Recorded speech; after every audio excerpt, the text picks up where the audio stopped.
Eu já vi muita coisa nessa estrada. Teve caminhão tombando na curva, assalto em posto de gasolina, gente que entrou no meu caminhão chorando e saiu rindo. E teve também silêncio. Muito silêncio. Mas nada, absolutamente nada, me marcou como o que aconteceu naquela madrugada fria, quando um menino, sozinho, apareceu no meio da pista, bem na minha frente. Não tinha carro por perto, nem casa, nem barulho. Só o farol alto cortando a neblina. E ele, parado ali, como se estivesse me esperando. Eu poderia ter seguido em frente, pisado fundo, fingido que era ilusão. Mas algo, naquela cena, me travou. Como se o tempo tivesse parado, só para aquele encontro acontecer. E a partir daquele momento, nada mais da minha rota seria igual. Eu não sabia, mas aquela criança ia mudar não só o meu destino, mas a minha vida inteira. Meu nome é Antônio, mas na estrada quase ninguém me chama assim. Para a turma do trecho, eu sou Tony. Tenho 52 anos e metade disso eu passei com a mão no volante, cruzando o Brasil de ponta a ponta. Já levei de tudo nessa vida: carga viva, carga pesada, carga perigosa e carga que ninguém sabia o que tinha dentro. Meu caminhão virou casa, meu rádio virou companhia e o tempo, bom, o tempo virou só o barulho do pneu no asfalto e os ponteiros do relógio tentando correr mais que o motor. Nunca fui de reclamar. A vida de caminhoneiro é dura sim, mas também é honesta. Pelo menos era o que eu dizia para mim mesmo, cada vez que dormia num acostamento ou comia um marmitex gelado em cima do capô. Não tenho mulher nem filhos. Tive, um dia, mas a estrada levou tudo. A distância mata mais relacionamento que traição, pode acreditar. A estrada ensina a esquecer, e quando não ensina, te obriga. Eu sempre fui aquele tipo de cara que resolve tudo sozinho. Nunca fui de parar para ajudar ninguém. Pode parecer frieza, mas quem vive na estrada sabe que nem tudo é o que parece. Já vi muito golpe. Muita gente se fazendo de vítima para puxar a arma. Então aprendi a confiar no instinto.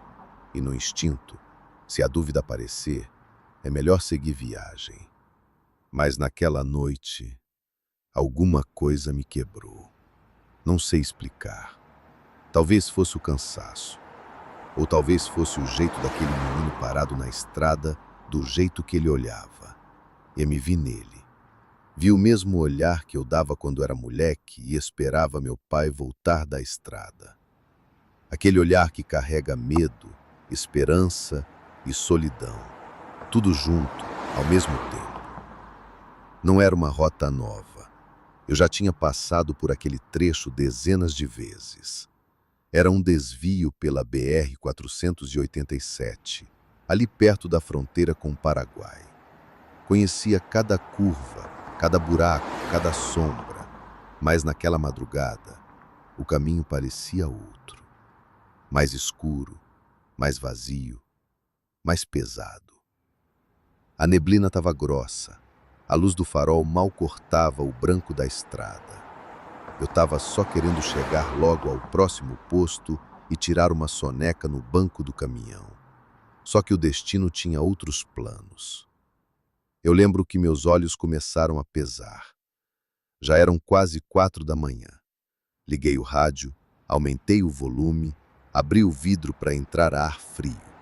Coisas que a gente faz para se manter acordado. E foi quando eu tirei o olho daí. Naquela noite eu estava levando uma carga de fertilizante agrícola, saindo de Dourados, no Mato Grosso do Sul, com destino a uma fazenda nos arredores de Cascavel, no Paraná. Era um frete normal, carga leve, tudo certo na nota, sem urgência. Tinha até planejado parar num posto que eu gosto, onde o café é forte e o banheiro tem papel higiênico. Luxo para quem vive na estrada. A rota que escolhi era mais longa, mas evitava as áreas com blitz pesada. Não que eu tivesse nada a esconder, mas caminhoneiro experiente sabe que o tempo perdido em barreira é dinheiro jogado fora. Então cortei por um trecho menos movimentado da BR-487, também conhecida como Estrada Boiadeira. Lugar velho de guerra, estrada de terra batida misturada com asfalto remendado, mato alto dos dois lados, quase sem sinal de celular. Eu já tinha feito aquele caminho outras vezes, sempre à noite, porque é mais vazio. Mas naquela noite o vazio parecia diferente. Era um vazio mais denso. Tinha algo no ar. O tipo de silêncio que até o motor do caminhão parece respeitar. Não era só cansaço, era como se algo ou alguém estivesse me esperando no meio daquele nada. O céu estava sem lua, coberto de nuvens pesadas. Começou a garoar de leve. O tipo de chuva que não molha de verdade, mas suja o para-brisa com barro e poeira. Liguei o limpador, mas ele mais espalhava do que limpava. E para piorar, o farol alto refletia direto na névoa, criando aquela cortina branca que faz a estrada sumir bem diante dos seus olhos. A única coisa que me guiava era a faixa amarela no meio da pista, e nem ela aparecia direito. A essa altura, eu já estava com o rádio desligado, até ele parecia incomodado com o clima. Não tinha mais música nem conversa, só o som do motor puxando a subida e o meu pensamento girando devagar, como o ponteiro do combustível. Eu estava cansado, mas não dava para parar. Já estava perto do trecho onde não tem nem acostamento decente, só barranco e mato. O próximo posto ainda estava a uns 40 quilômetros, segundo a placa, que eu mal consegui enxergar pela neblina. Foi nesse momento que eu senti aquela pressão no peito. Sabe quando o corpo avisa que alguma coisa está errada, mas a cabeça não entende o motivo? Tipo quando a gente sente que tem alguém atrás, mesmo estando sozinho. Eu olhei rápido pelos retrovisores, mas só vi o breu. Sem carro atrás, sem farol vindo de frente, sem nada. Só o meu caminhão e aquela estrada vazia me engolindo devagar. E foi logo depois disso que eu vi a silhueta parada no meio da pista. A estrada parecia morta. Nenhum farol vindo de frente, nenhum rastro de lanterna nas laterais, nenhum sinal de vida além do barulho do meu próprio motor. A neblina, agora mais densa, parecia viva. Engolia tudo a poucos metros de distância. O farol alto mal atravessava aquela massa branca e quando atravessava só revelava mais vazio. O tempo ficou esquisito. Não só o clima, o tempo mesmo. Tive a impressão de que os minutos estavam mais lentos, como se o relógio estivesse atrasando de propósito.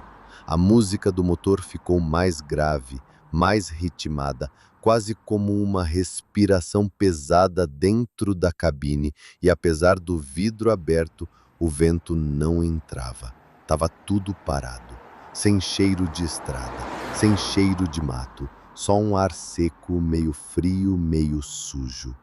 Eu estava sozinho, e sabia disso, mas me sentia observado.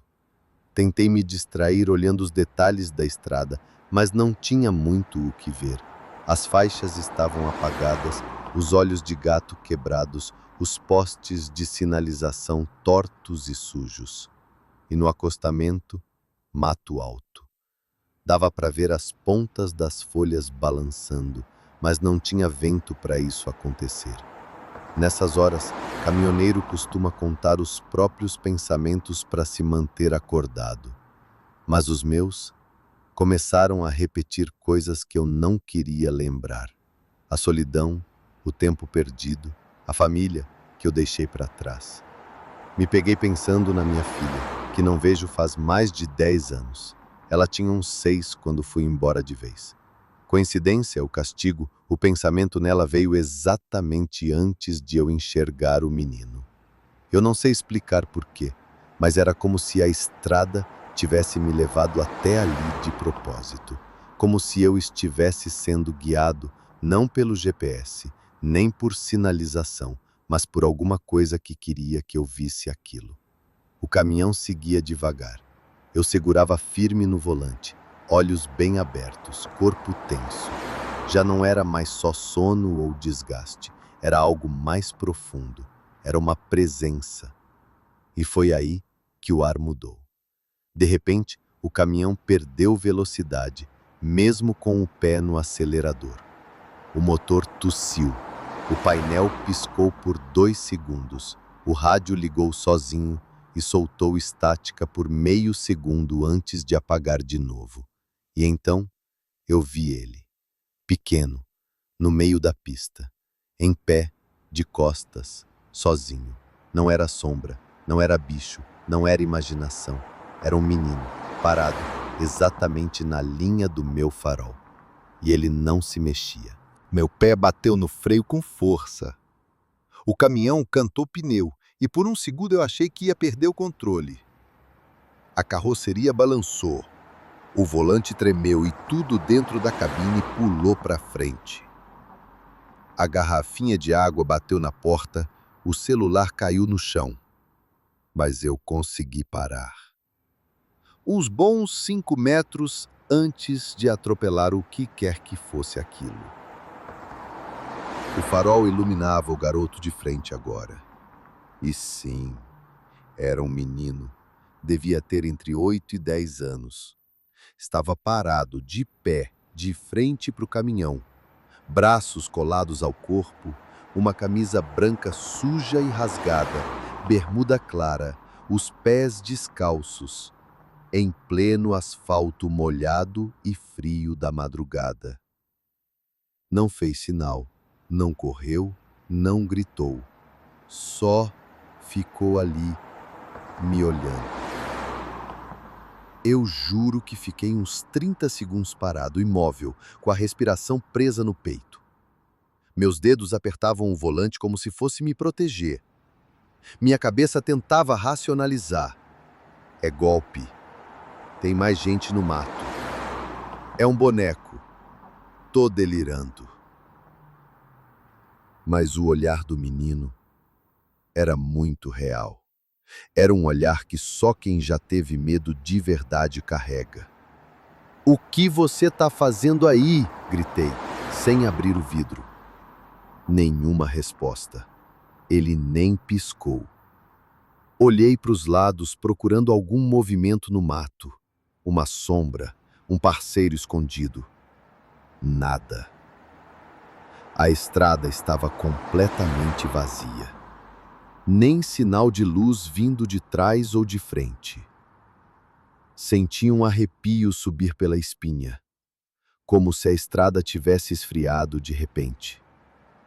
Peguei a lanterna que deixo ao lado do banco e iluminei de novo, agora com foco direto nele.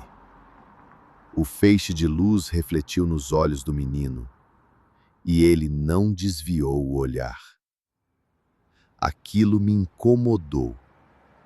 Criança assustada olha para o chão ou sai correndo, mas ele estava ali, parado, me enfrentando com um silêncio que gritava mais do que qualquer pedido de ajuda. Minha cabeça dizia: vai embora, engata a marcha, pisa fundo, não se mete. Mas meu peito dizia outra coisa. Como se aquele menino estivesse ali para mim. Como se ele soubesse que era eu quem passaria por ali naquela hora. Respirei fundo. O motor roncava baixo. A cabine parecia pequena demais de repente.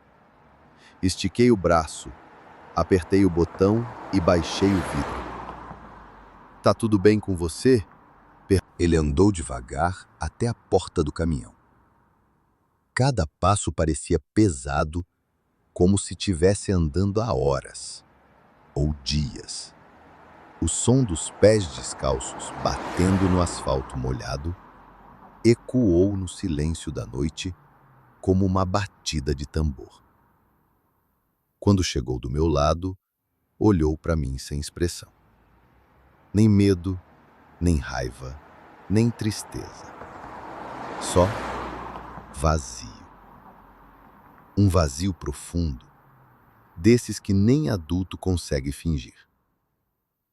O rosto dele era fino, meio encardido de poeira e tempo. A pele parecia fria. Cabelo escuro, bagunçado, com folhas e pequenos galhos grudados. Não parecia ferido, mas estava sujo como quem dorme no chão. Os olhos eram castanhos, grandes, mais escurecidos nas bordas, como se não dormisse fazia dias. O tipo de olhar que gruda na gente. Um olhar que diz: eu já vi coisa demais. As roupas chamavam a atenção. Camiseta branca com uma estampa que quase não dava mais para ver. Parecia ser de um desenho antigo. Estava rasgada do lado, como se tivesse enganchado em cerca ou galho. Um short azul desbotado com o bolso virado para fora. Nos pés, nada. Pé no chão mesmo, com rachaduras e sujeira de terra seca e piche grudado entre os dedos. Ele segurava algo na mão direita. Era pequeno, sujo, mas tinha cor. Estiquei o pescoço para ver melhor. Parecia um chaveiro, daqueles de pelúcia, com uma letra bordada. A letra era um A. Aquilo ficou gravado na minha cabeça. Não sei porquê. Não tinha mochila, nem sacola, nem documento. Nenhum sinal de que alguém estava esperando por ele por perto. Nenhuma pista de onde tinha vindo. Mas o que mais me mexeu foi o silêncio. Criança perdida costuma chorar, chamar os pais, se agarrar em quem aparece. Mas ele não pediu socorro. Ele me olhava como se já soubesse que eu ia parar. Como se tivesse me escolhido. Você tá sozinho? Perguntei. Ele fez que sim com a cabeça, devagar. E para onde você quer ir? Ele respondeu baixo. Para casa. Engoli seco. A voz dele era fina, quase sussurrada. E tinha algo estranho ali. Não era só a resposta. A porta bateu com aquele som oco. O tipo de som que você não esquece. Ele se sentou no banco do passageiro com as pernas encolhidas, como se o frio tivesse entrado junto com ele. E talvez tivesse mesmo, porque de repente o ar dentro da cabine ficou mais pesado, mais denso. Fechei o vidro, liguei o ar quente e seguimos. A estrada voltou a se mover devagar diante de mim. Como um filme que recomeça depois de uma pausa longa. Mas o pensamento. Esse não saía do lugar. Eu olhava para o lado, ele quieto. De vez em quando espiava pelo canto do olho, mas ele continuava na mesma posição, olhando para frente, com os olhos arregalados e a boca apertada. Não tinha medo, tinha silêncio. Tentei quebrar aquele clima estranho. Você mora onde, garoto? Nenhuma resposta. Tem alguém te esperando? Pai, mãe, irmão, sei lá. Ele virou o rosto lentamente para mim, como se a pergunta tivesse levado segundos para atravessar o ar. Minha mãe tá lá. A voz era baixa, quase um sussurro. Lá onde? Ele apontou para frente, sem dizer nada. O gesto era vago, parecia mais simbólico do que prático, como se lá fosse um lugar que só ele conhecia ou lembrava. Você tem quantos anos? Ele pensou um pouco, franziu a testa como quem faz conta na cabeça. Tinha 8. Tinha? Ele ficou em silêncio. Aquilo me arrepiou. Como assim? Tinha? Era um erro de fala ou ele estava dizendo que não tinha mais? Eu tentei mudar o tom, ser mais leve. Tá com fome? Tem um pacote de biscoito aí atrás do banco. Pode pegar se quiser. Ele não mexeu um músculo, não respondeu, não pediu, não pegou. O silêncio dele era desconfortável, mas mais do que isso, era sábio. Como se ele soubesse mais do que deveria. Criança, quando está perdida, pergunta, fala demais, chora. Ele não. Ele só estava ali. Como se tivesse atravessado quilômetros não no corpo, mas na alma. O que é esse chaveiro aí? Perguntei, apontando disfarçadamente para o que ele segurava. Ele olhou para a mão, como se tivesse esquecido que ainda estava com aquilo. Apertou o chaveiro e respondeu. É dela. Da sua mãe? Ele assentiu com a cabeça e depois voltou a olhar para frente. Fiquei quieto por um tempo. Às vezes, a gente fala mais ficando em silêncio do que tentando puxar papo. Mas uma coisa era certa. Aquele menino não era só uma criança perdida. Tinha algo mais ali. E eu começava a sentir que, quanto mais eu perguntasse, menos ele ia responder. E foi aí que entendi. Ele não precisava falar muito. Ele só precisava que alguém o escutasse. Mesmo sem palavras. Eu não sei o que me fez dizer sim. Talvez o silêncio dele, talvez o frio que parecia sair do corpo pequeno sentado ao meu lado, ou talvez aquele chaveiro com a letra A me puxando de volta para lembranças que eu tentei apagar por anos.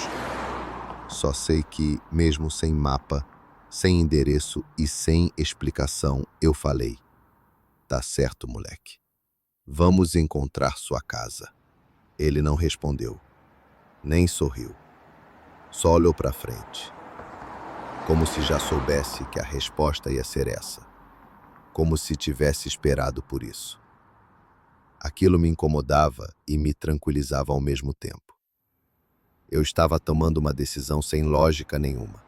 Um caminhoneiro cansado, numa estrada secundária carregando uma carga legal, mas agora com um peso extra na cabine. Um menino misterioso que apareceu do nada, de madrugada, e que não dizia quase nada. Loucura. Mas eu sentia que parar naquela noite tinha sido certo. Engatei a marcha devagar, o caminhão voltou a roncar firme e seguimos. O menino apertou o chaveiro na mão, olhou pela janela e disse, quase como um sussurro para o vento: é logo depois da ponte.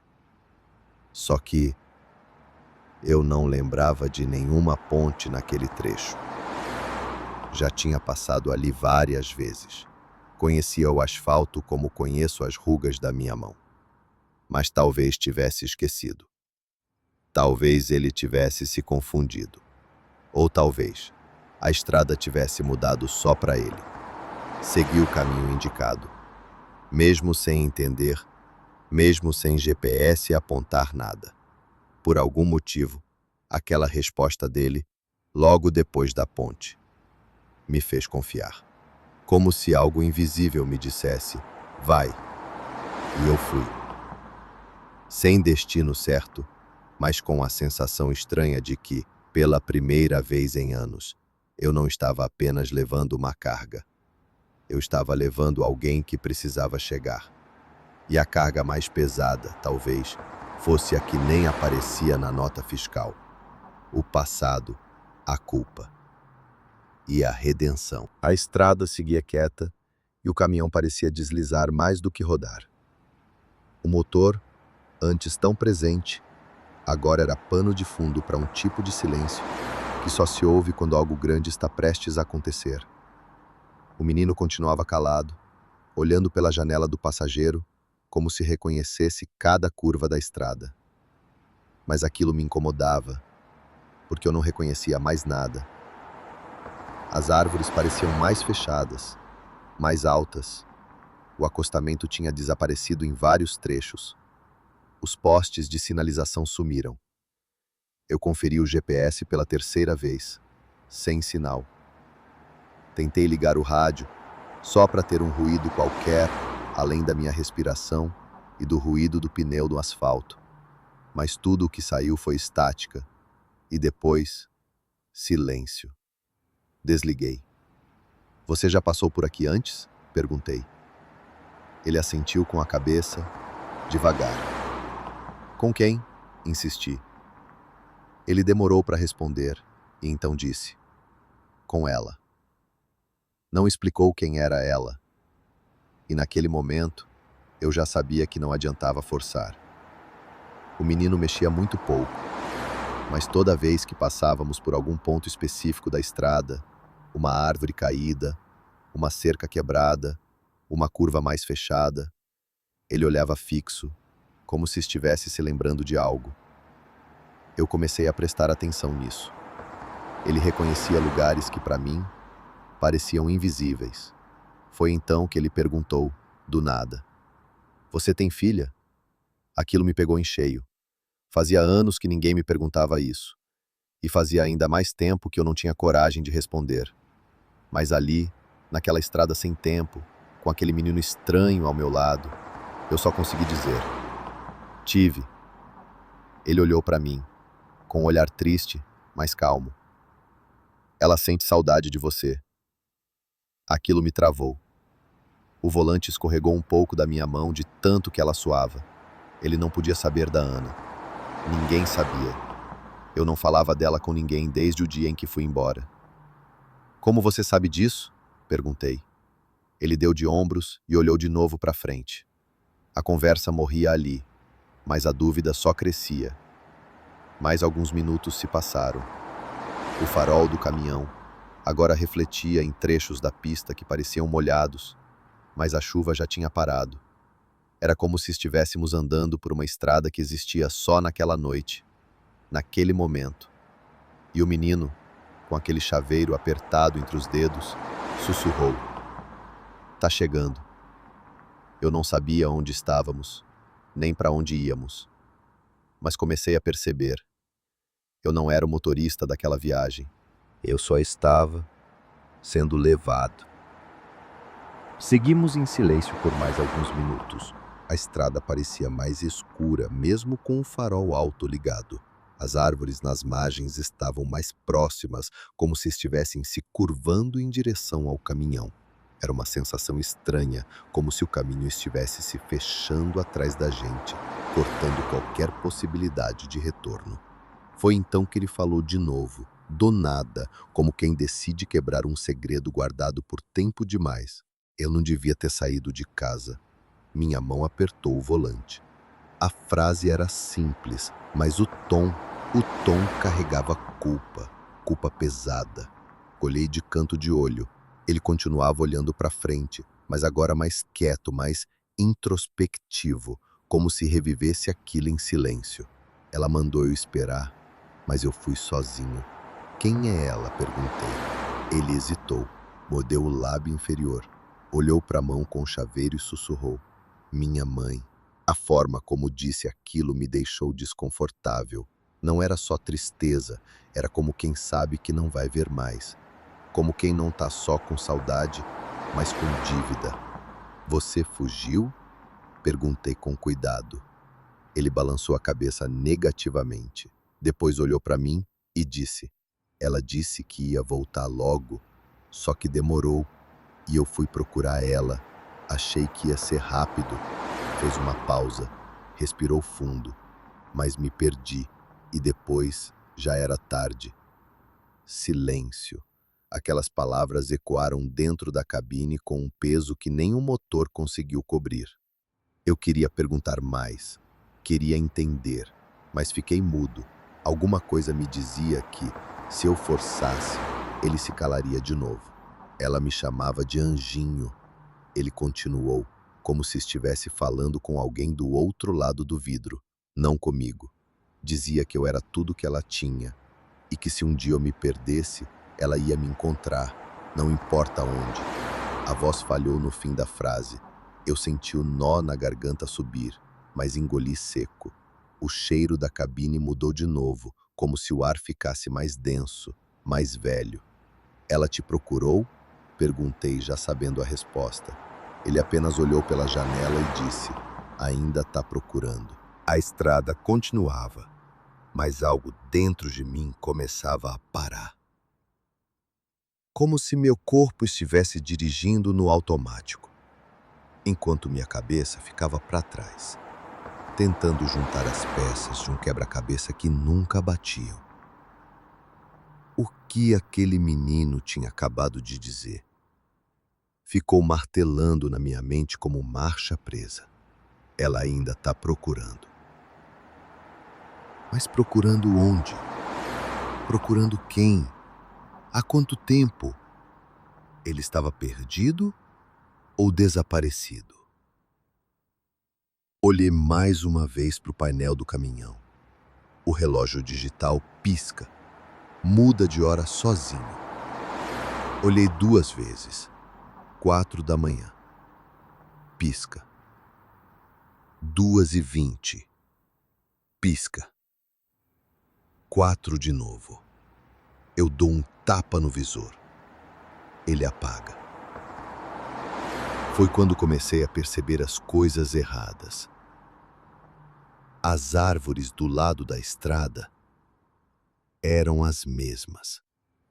Os mesmos galhos quebrados, o mesmo tronco torto, o mesmo capim amassado no mesmo lugar. Era como se eu estivesse andando em círculos, mesmo com a estrada sendo reta. Olhei o marcador de quilometragem. Parado. Não marcava nada desde que o menino entrou. Zerado. Meus braços ficaram gelados. Peguei o celular. Sem sinal. Mas o detalhe que me arrepiou não foi isso. Foi o papel de parede.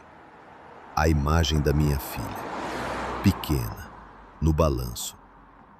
Estava borrada. Nunca tinha visto isso acontecer. Tentei acender a luz interna. Queimada. Virei para o menino. Você tem certeza que estamos indo para o lugar certo? Ele respondeu antes que eu terminasse a pergunta. Sim, a estrada já conhece. Respirei fundo. Comecei a sentir o coração acelerar. As mãos trêmulas.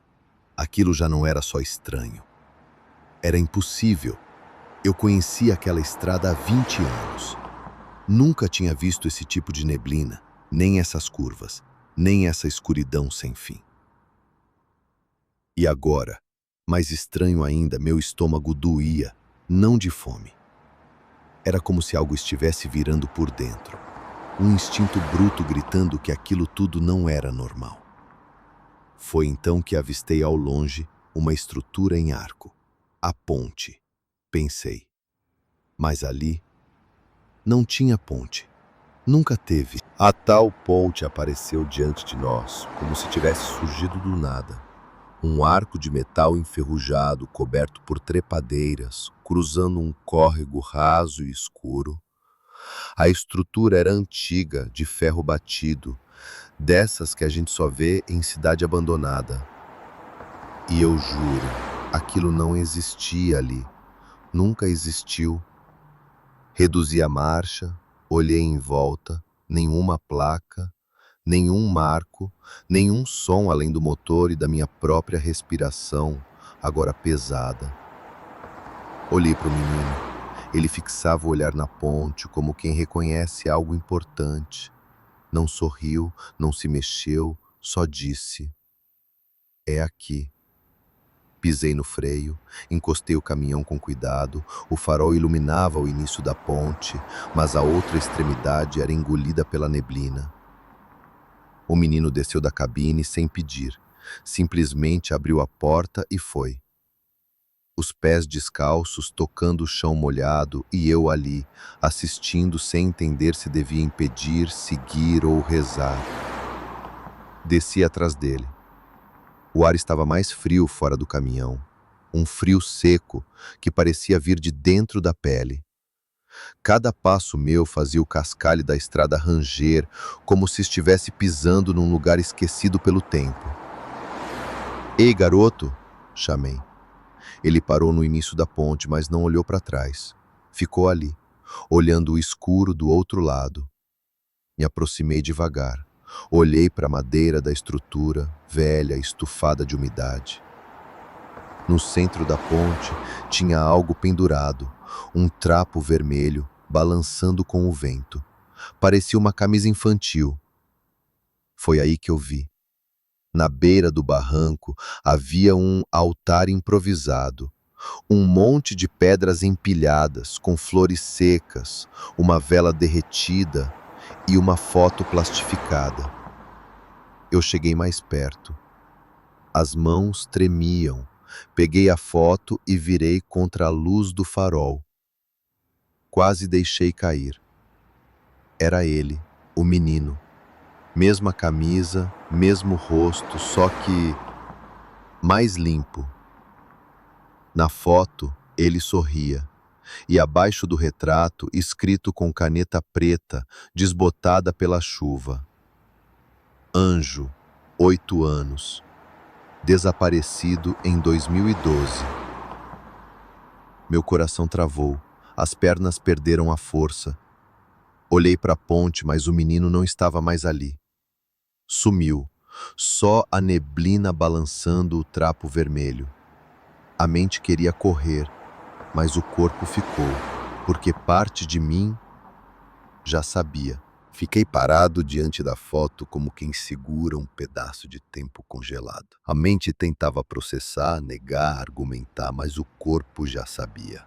Eu estava diante de algo que não pertencia mais a esse mundo. O menino não estava mais vivo. E mesmo assim, ele esteve ali comigo, ou ainda estava. Eu sentia. O altar improvisado dizia tudo. As flores secas, a vela consumida, o nome Anjo, escrito com pressa e dor, e a data, 2012. Aquilo me atravessou. Eu olhei de novo para o retrato. Era impossível negar. Era ele. O mesmo olhar calado, o mesmo rosto magro, o mesmo chaveirinho com a letra A pendurado no bolso da camisa, o mesmo que ele segurava na minha cabine.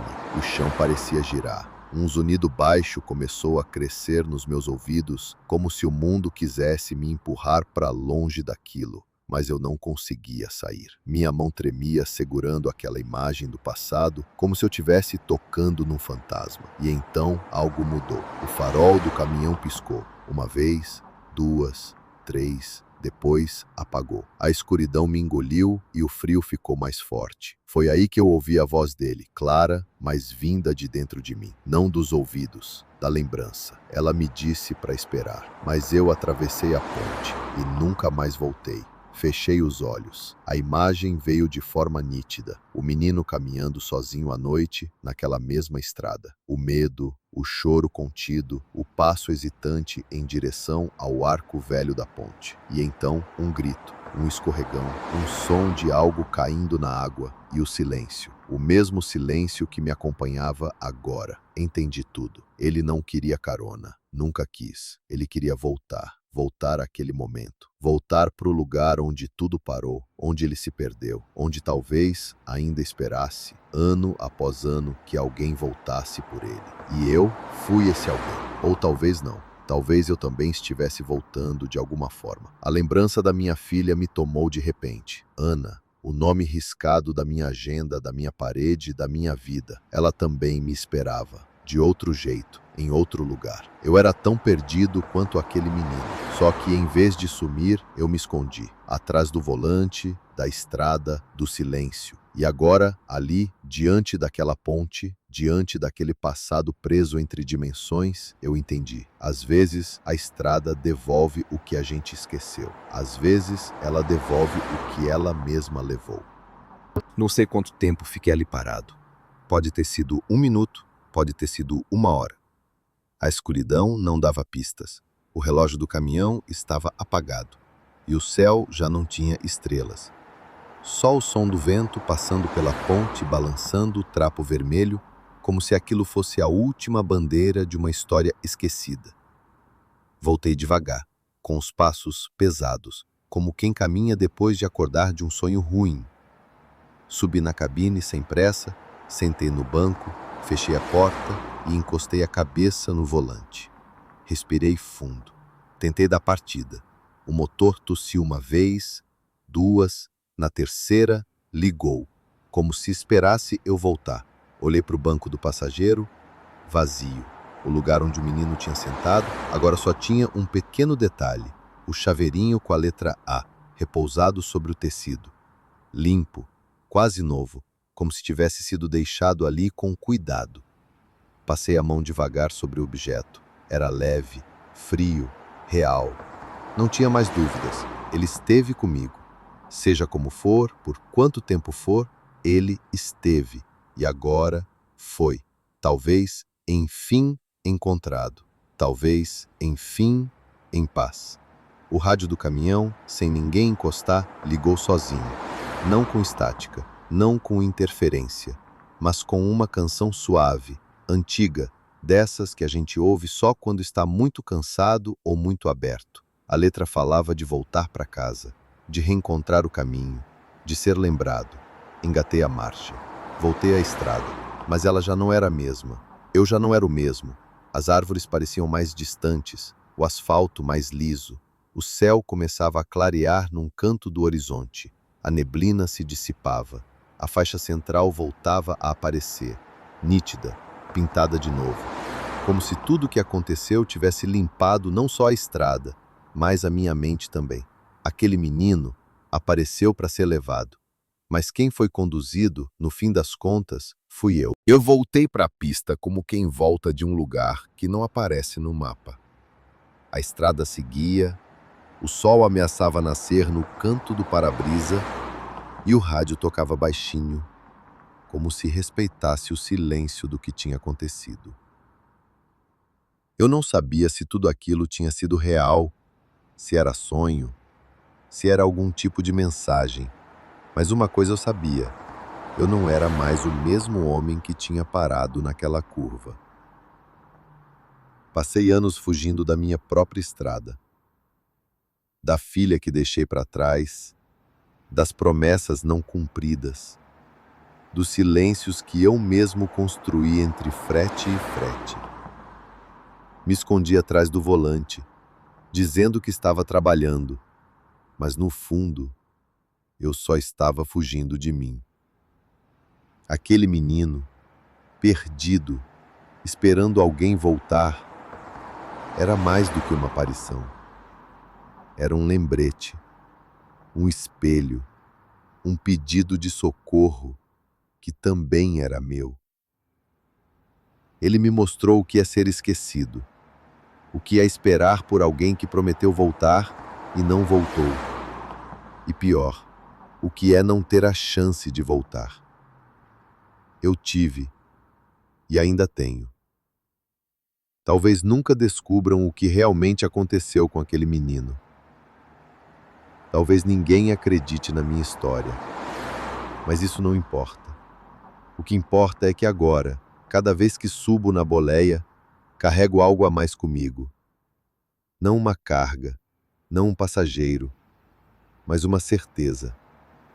Alguns caminhos a gente não escolhe. Eles escolhem a gente. E às vezes, esses caminhos não são feitos para entregar mercadoria.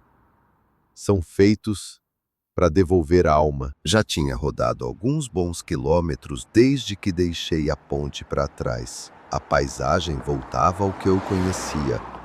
Placas de sinalização, caminhões no horizonte, cheiro de asfalto novo.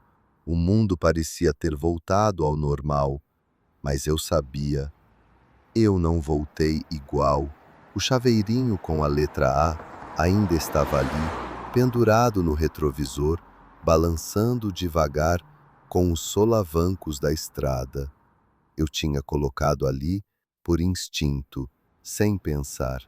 E agora parecia parte do caminhão, parte de mim, um lembrete silencioso de que por uma madrugada inteira eu não estive sozinho.